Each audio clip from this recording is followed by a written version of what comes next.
that it was a liberal voice in a rather illiberal world. Part of what the Observer's ethos is about is showing that there is a world out there that we need to care about. It's always been a kind of progressive voice. It's so exciting to be a part of this latest chapter.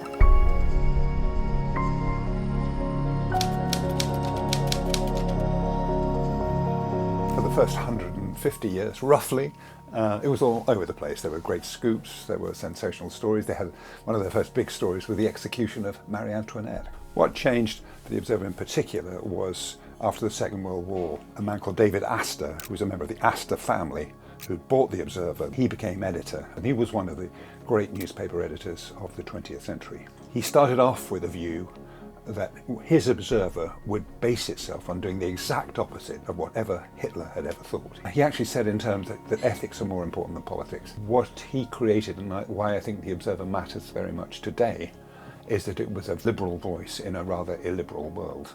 Were Astor around today, he would want to say, be independent, be objective. Don't feel pressurized by what you see around you.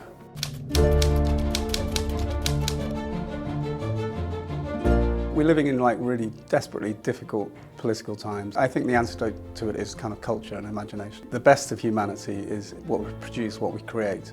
And I think the Observer has always championed that. In the recent past, that would be Ken Tynan, who sort of reinvented theatre criticism. And I think all subsequent theatre criticism aspire to that. What we can do now, which was really exciting for the Observer for the first time, it has a proper digital identity. And we can express all those cultural values and the things that we love in this whole new platform. We're really excited about renewing, what we do about culture, but also celebrating what we're great at.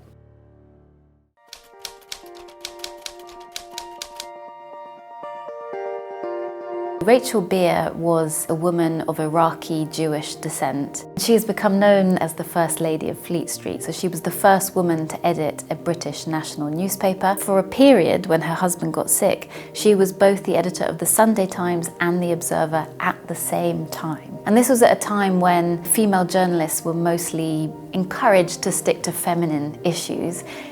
That was not what Rachel Beer did. She was incredibly important in the Dreyfus scandal of the 1890s. Rachel Beer found the man in London who had written these fake documents to speed up the conviction of Dreyfus, and she published that scoop in the Observer. There was a beautiful piece which described her as a woman who was hooked on the pleasures of editing, and that is a phrase that I love, and all of us who work here in one way or another are hooked on those same pleasures.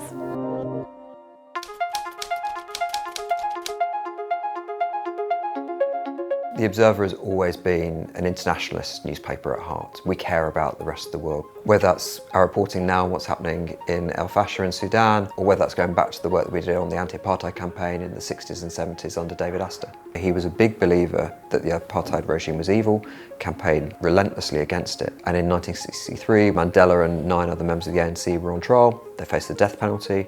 We covered that every single week. And Mandela himself said one of the reasons he believes that he wasn't sentenced to death was because of the campaigning work of the Observer. We're living in a very different world to the world we lived in when David Astor was producing a 16-page printed newspaper. We get our news now all the time, every minute of the day, if we want, in our pocket. For us, what's really important is that we've built up this incredible network of correspondents and contributors all across the world, because without that, it's incredibly hard to know what's true and what's not. We will stand up for what's right even if we think it's unpopular, and we hope that our readers come along with us, and pretty much every time they do.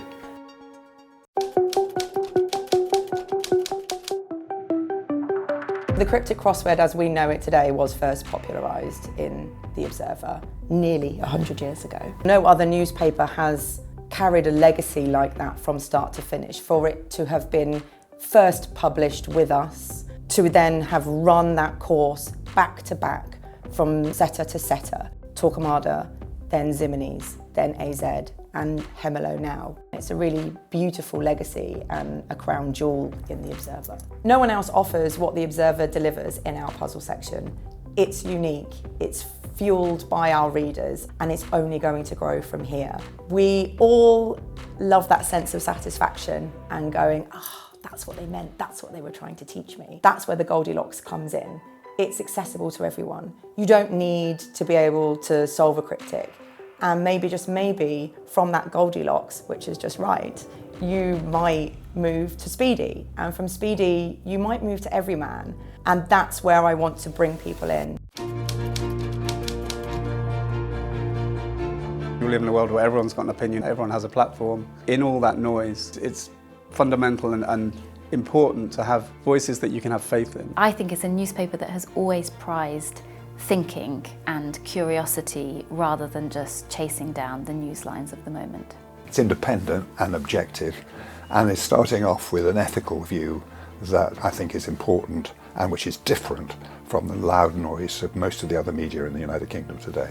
Having a trusted voice with brilliant journalists working incredibly hard and delivering really fascinating stories is something you can't put a price on.